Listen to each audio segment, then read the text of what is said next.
Welcome to Agile Principle Run and Cut, and today we have a rather interesting topic, don't we? What are we talking about today? Today we're going to be tackling agile software development. Oh, cool. Correction. We are not going to call it Agile Software Development. We're just going to call it Agile. Yes. That's what we should call it.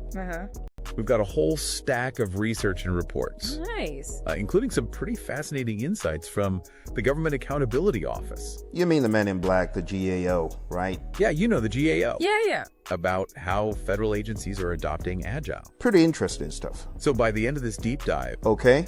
you'll understand the core principles of agile. Okay. Grasp the differences between the various agile frameworks. Right. And learn some best practices for successful implementation. Sounds good. You know what's really intriguing about Agile? What's that? It's adaptability. It's not just about software. Right. It's really more of A philosophy. a philosophy Okay. applicable to tons of different projects and teams. That's right. And let's not forget product, because you know there are some products that just keep getting refreshed over and over again, and the cycle never ends. Okay. The key is, understanding which Keep going. agile flavor best suits your needs. I like that analogy. Me too. So let's demystify these agile flavors. Okay. What are we dealing with here? Well, a lot of the skeptics are going to say no, but Agile is not about software, it's not about tools, it's not about techniques. Agile is first and foremost the mindset that enables you pivot to the ever-changing world around you. That's how I see it. Yeah. So think of agile as an umbrella term, Okay. encompassing various frameworks, Right. each with its own Strengths and weaknesses. strengths and weaknesses. Exactly. So it's like choosing the right tool from a toolbox. Precisely. Okay. Let's start with Scrum. Oh. Arguably the most popular agile framework. Whoa. Now, you need to be careful. You know, there are a lot of people who like Kanban. Okay. So, the Kanban zealots, they may challenge you on that one. So, let's be a little bit conservative in what we're saying. I don't know if you could say arguably, but anyway, continue. Yeah. It's structured around short, Okay. intensive work cycles called sprints. Sprints. Imagine like a rugby team, Good. intensely focused on achieving a goal Okay. within a specific time frame. So Scrum is all about speed then. Well, we need to be careful here because we don't want to sacrifice speed for accuracy. So, it's not just about speed. Okay. Well, while speed is definitely a factor, Uh-huh. Scrum emphasizes delivering value quickly Okay. and also adapting to change. Adapt it. Okay. So a Scrum team typically has a Scrum Master Okay. who facilitates the process, Uh-huh. A product owner representing the customer's needs. and a development team responsible for building the Product or software. So I've also heard terms like artifacts Yeah. and ceremonies associated with Scrum. Right. What is that all about? Good question. In fact, the zealots will get mad if they hear you call them ceremonies because Okay. they try to scrub that word from the Agile archives way back. They don't use the word ceremonies quite a lot anymore. They use the word event. Yeah. So the event really means meeting. Okay. So artifacts are tools like the product backlog, which is a prioritized list of features, Gotcha. and the sprint backlog, Okay. which outlines the work for a specific sprint. Got it. Ceremonies are regular meetings, Okay. such as sprint planning, Uh-huh. daily scrums, Okay. sprint reviews, Oh. and sprint retrospectives. So they ensure everyone's on the same page Exactly. and foster that continuous improvement. So to wrap it up nicely, to remember, Scrum has a 3-5-3 configuration. Yeah. 3 roles, 5 events, 3 artifacts. 3 roles, product owner, Scrum master, developers. Okay. The 5 events, the sprint planning, the sprint itself, the daily scrum, the sprint review, the sprint retrospective, and then the artifacts, product backlog, sprint backlog, and the increment. We also call it PSI, potentially shippable increment, in some circles. Yeah. Okay, so Scrum is a rugby team, Right. all about sprints and structure. Yeah. Now what about Kanban? So if Scrum is a rugby match, Okay. Kanban is a smoothly flowing river. That's right. And just for context, Scrum, when we talk about Scrum, we often say it is iteration based. When we talk about Kanban, we say flow based. So you're right on the money with that one. Interesting. Okay. So keep talking about Kanban. It visualizes the workflow, limits work in progress, Okay. and maximizes efficiency. Gotcha. Imagine a Kanban board Okay. with columns representing different stages of work Like to do, doing, and done. Oh, so like those online project management tools. Exactly, like Jira, Confluence, Monday.com, even Smartsheet. Everyone's trying to go that to do, doing, done format that Kanban offers these days because it's wildly popular and extremely effective. And I always recommend to people before jumping into the software, maybe you want to have a to-do, doing, done physical 8.5 by 11 board. You can find these at Home Depot, anywhere. They really make for a really good visualization of where you are in the project. Exactly. A Kanban board allows you to see bottlenecks and keep work moving smoothly. Gotcha. It's a great choice when you need flexibility and responsiveness to changing priorities. Makes sense. Yeah. So we got the structured Scrum and the flowing Kanban. Right. What other flavors are out there? Well, there's extreme programming, or XP, which, as the name suggests, takes software development best practices to the extreme. It emphasizes practices like pair programming, where two developers collaborate on the same code. Got it. And test-driven development, or TDD, where tests are written before tests before code. Yeah. That seems a little counterintuitive. It might seem unusual. Yeah. But TDD helps ensure high-quality code from the outset. By writing tests first, developers define the desired behavior of the code up front. Leading to cleaner and more modular code. Exactly. When I teach my students this stuff, I tell them red, green, clean. You're going to write a test. It's going to be red. It's going to fail. Then you got to get it to green. You're going to make the test pass by writing enough code to make the test pass. And then you're going to clean it up. And that pretty much sums it up. So it's like having a blueprint for your code before you start building. Exactly. Yeah. And TDD isn't the only test-focused framework. There's also acceptance test-driven development, or ATDD. Where acceptance tests, focusing on user needs and business requirements, are written before development begins. So it ensures the software meets user expectations from the start. Yes. Interesting. So it seems like testing is crucial in these agile frameworks. That's right. Is there a common thread here? Absolutely. What is it? Whether it's TDD or ATDD. These practices emphasize building quality into the software from the very beginning, rather than trying to bolt it on later. Gotcha. This proactive approach aligns perfectly with Agile's core value, which is delivering high-quality software iteratively. All right, so we have a sense of these frameworks. But the GAO report highlights challenges federal agencies face when transitioning to Agile. What are some of these hurdles? Well, one key challenge is shifting from a traditional siloed work environment to one that emphasizes collaboration and trust. Agile thrives on open communication and transparency. Which can be a real cultural shift for organizations accustomed to working independently. But that makes total sense. The GAO report mentioned that some federal employees used to working in their own lanes.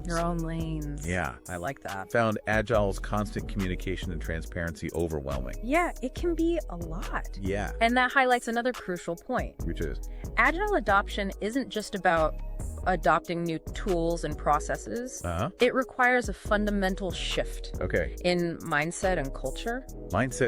It's like learning a new language. You can't just memorize a phrase book. You need to immerse yourself in the culture to truly understand it. To really get it. And this cultural shift requires leadership commitment too. Leaders need to champion Agile, provide resources, and create an environment where teams feel empowered to embrace this new way of working.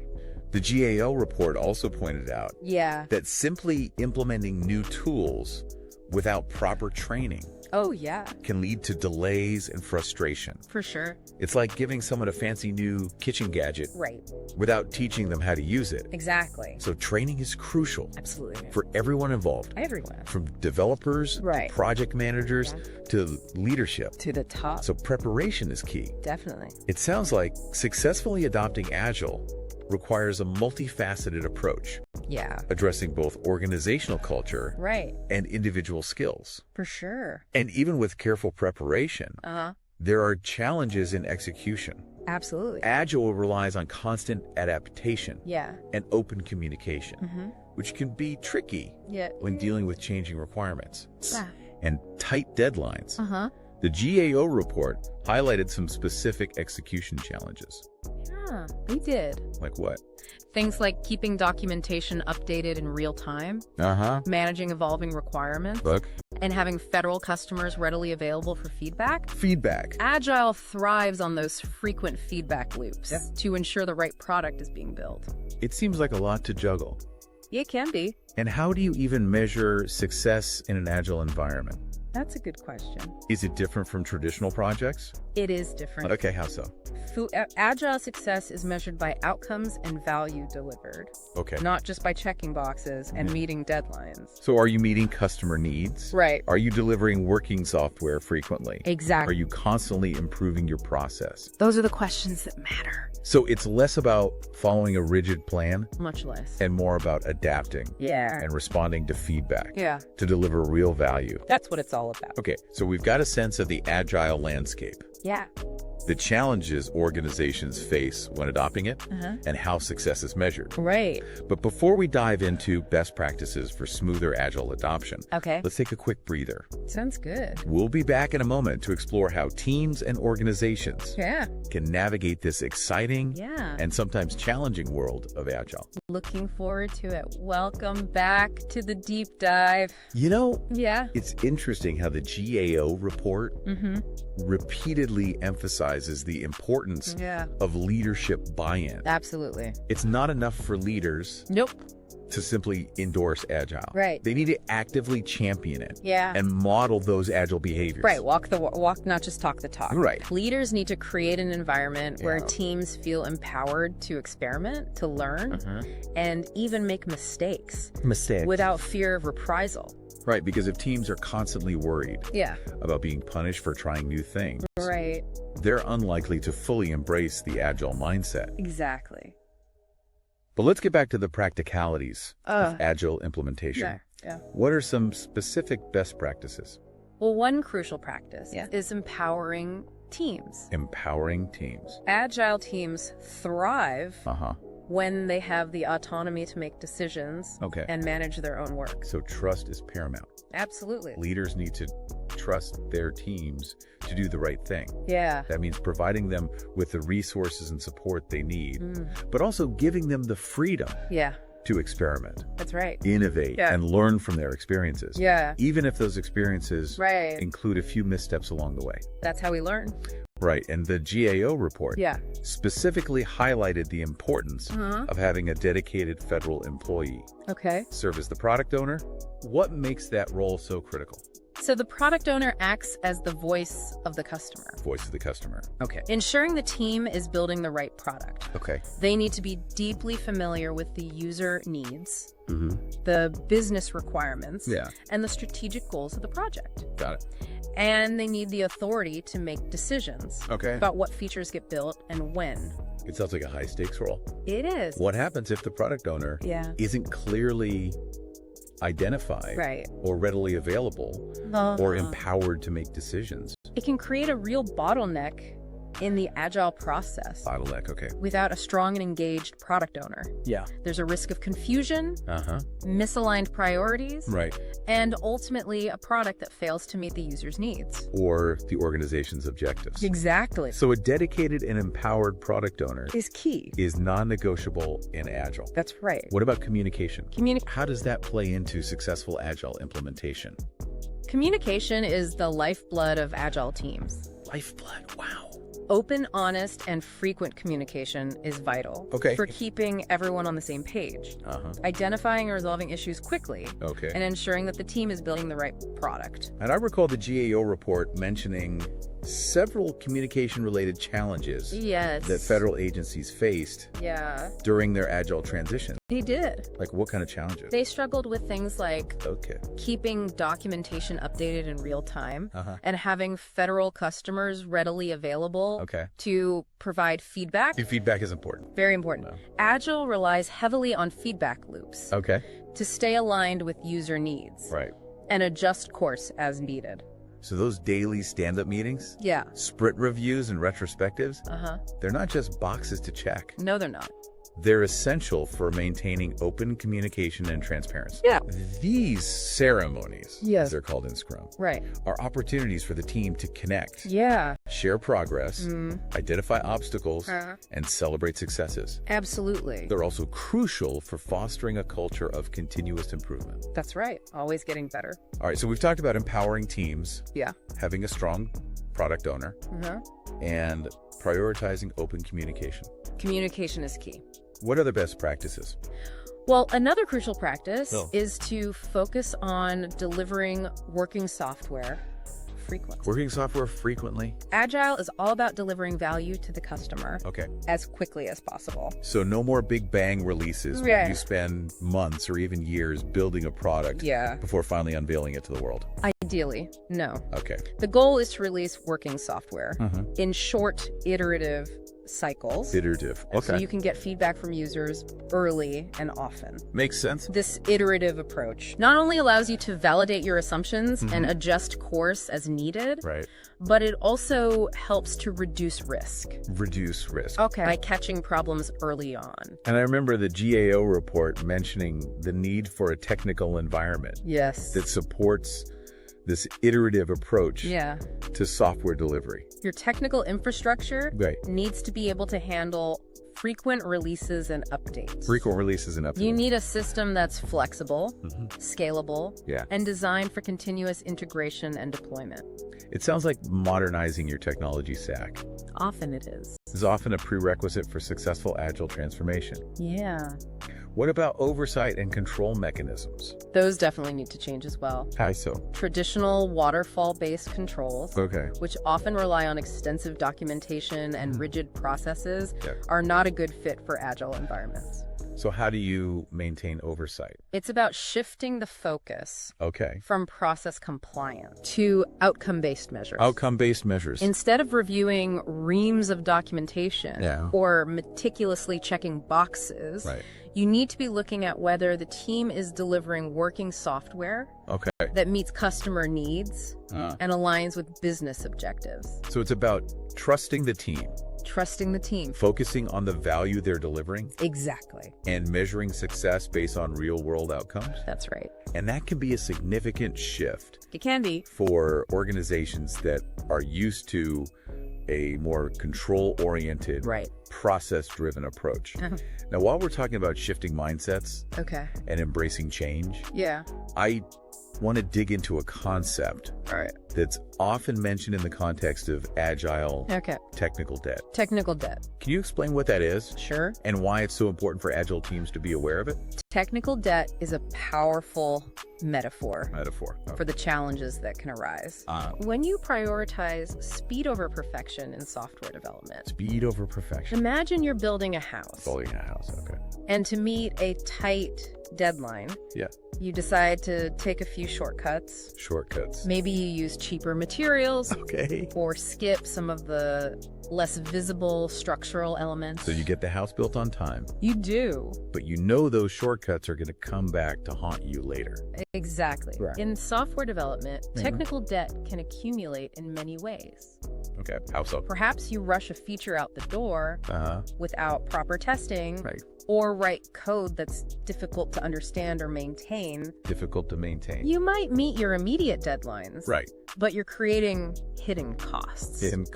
And potential problems for the future. So it's like incurring a debt. It is. That you'll have to pay back later. Yes. With interest. With interest. It's a great analogy. And just like financial debt, technical debt can accumulate and become a burden. If it's not managed effectively. If you don't stay on top of it. So how does technical debt manifest itself? It can manifest in various ways. Like what? Bugs and errors. Slow performance. Security vulnerabilities and difficulty adding new features or making changes. So essentially, technical debt makes your software harder to work with. It does. And can significantly slow down your development process over time. That's right. So it's a hidden tax on your future productivity. I like a hidden tax. And the longer you ignore it, the bigger the problem becomes. It's like letting interest accumulate on a credit card debt. Exactly. Eventually, it can become overwhelming and cripple your ability to move forward. That's right. So what can agile teams do? Well, the first step is awareness. Teams need to understand that technical debt is a natural part of software development. Natural part. Okay. It's not necessarily a bad thing. Sometimes it's a strategic decision to take on some technical debt to meet a critical deadline or deliver a key feature. So it's about making conscious decisions. It is. And being strategic about it. Exactly. The key is to not let technical debt accumulate unchecked. Teams need to track it, prioritize it, and address it regularly as part of their development process. So how do you go about tracking and prioritizing technical debt? There are many approaches, but a common practice is to treat technical debt items like any other task in your backlog. Include them alongside feature requests and bug fixes. This makes the debt visible and ensures it's considered during sprint planning. And how do you determine which technical debt items to tackle first? You need to assess the impact of the debt. Oh. Some debt is more critical than others. Right. For instance, a security vulnerability is usually a higher priority than code. Okay. That's simply difficult to read, but doesn't pose an immediate threat. So it's about balancing the need for speed It is. with the need for quality and maintainability. Exactly. Agile isn't about move fast and break things. Right. It's about delivering value quickly, but also sustainably. Sustainably? Okay. That means managing technical debt effectively and making conscious trade-offs between speed and quality.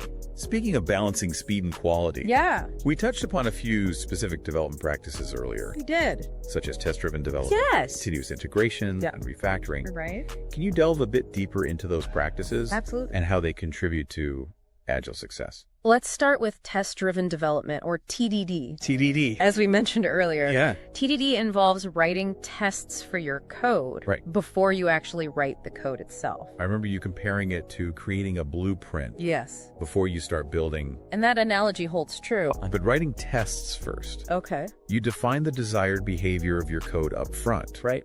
This not only leads to cleaner, more modular code, Cleaner. Okay. but it also helps you catch errors early on. So it's like having a safety net Exactly. built into your development process. When you run your tests and they fail, Yeah. you know there's a problem. Huh. And you can fix it before it becomes a bigger issue. Gotcha. TDD also helps improve the overall quality of your code base over time. So TDD is all about building quality in from the start. It is. What about continuous integration? Continuous integration, or CI, CI. is a practice where developers integrate their code changes into a shared repository frequently.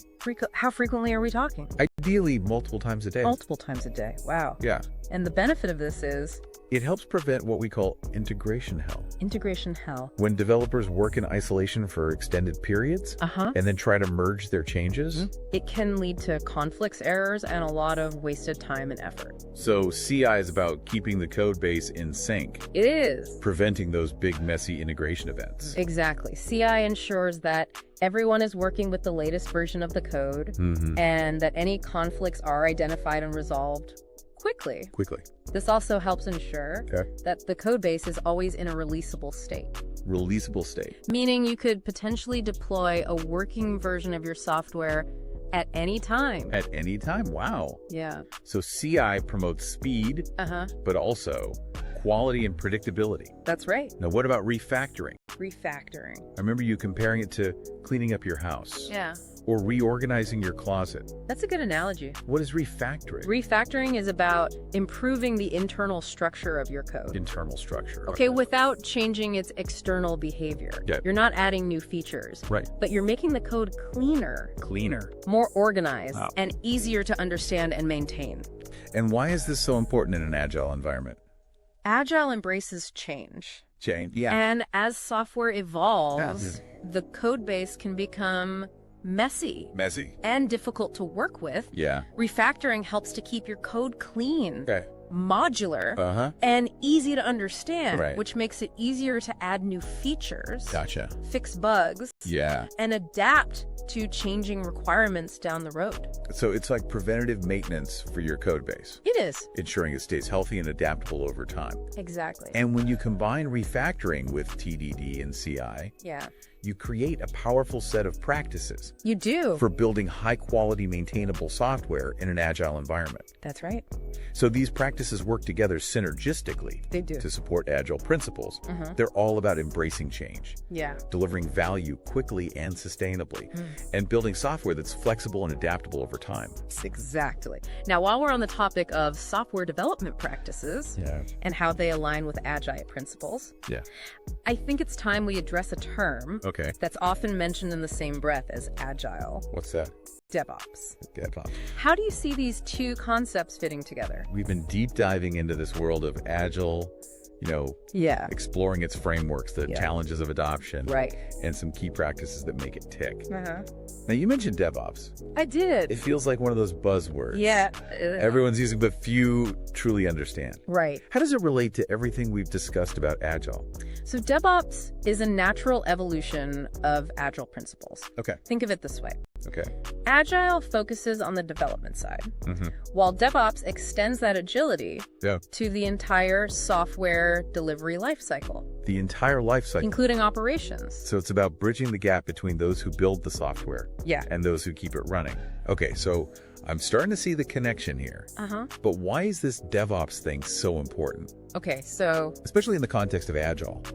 In today's fast-paced world, organizations need to deliver software quickly and reliably. Quickly and reliably. The old way of doing things, where developers tossed code over the wall to operations and hoped for the best, simply doesn't cut it anymore. Doesn't work. It doesn't work. So DevOps helps organizations become more agile and responsive to change. It does. Even beyond the development phase. That's right. By automating processes, improving communication, and fostering a culture of shared responsibility. Shared responsibility. DevOps enables organizations to release software more frequently. Yes. With fewer errors. Fewer errors. And with faster feedback loops. Faster feedback loops, it's about creating a culture of continuous delivery and improvement. So how does DevOps relate to those technical practices we discussed earlier, like continuous integration and test-driven development? They're all part of the same toolkit. They are? Continuous integration is a core component of DevOps. Right. Ensuring that code changes are integrated and tested frequently. Frequently, right. Preventing those integration nightmares we talked about. Right. Integration hell. Exactly. And test-driven development also plays a key role. Helping ensure that code is well tested and reliable. Reliable. Okay. Before it goes live. Before it goes live, so it's all connected. It is. Agile, DevOps, TDD, CI. It's all one big happy family. They're all pieces of the same puzzle. Yeah. Working together to create a more efficient and effective way to deliver software. That's the goal. And as organizations continue to embrace Agile and DevOps principles, we can expect to see even more innovation and evolution. Absolutely. In the way software is developed and delivered. The future is bright. The future of software development is all about agility, collaboration, and continuous improvement. Continuous improvement, always getting better. Well, that's an exciting thought. Yes, it is. But before we get carried away with the future of software, let's bring it back down to earth for our listeners. All right.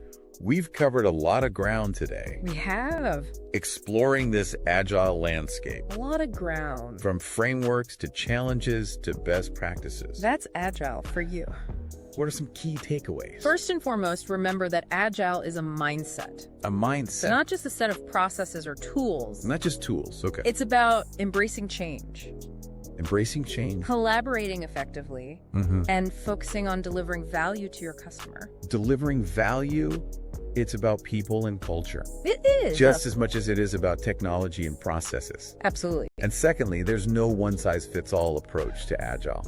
Yeah. Different organizations will find different frameworks and practices. Different strokes for different folks. That work best for them. That's right. The key is to experiment, learn, and adapt continuously. Always be learning, always be adapting. And to remember that Agile is a journey. It is. Not a destination. Not a destination. There will be bumps in the road. There will be. But the rewards of delivering value quickly and continuously make it worth the effort. It's worth it. As we wrap up this deep dive into Agile, we encourage you to keep exploring, keep learning, and keep pushing the boundaries. Push those boundaries of what's possible. That's right. Until next time. Remember to stay agile and join this rowdy bunch for another episode soon. Remember, you can always get additional training if you go on down to the praizion.com website, PRAIZION.com. If you're looking for training, coaching, mentoring in the world of Agile, you're going for that next Scrum Master job, product owner role, or any leadership position, go on down to PMAnonymous.com and we'll be extremely delighted to help you achieve your goal. Fellow deep divers. See you next time.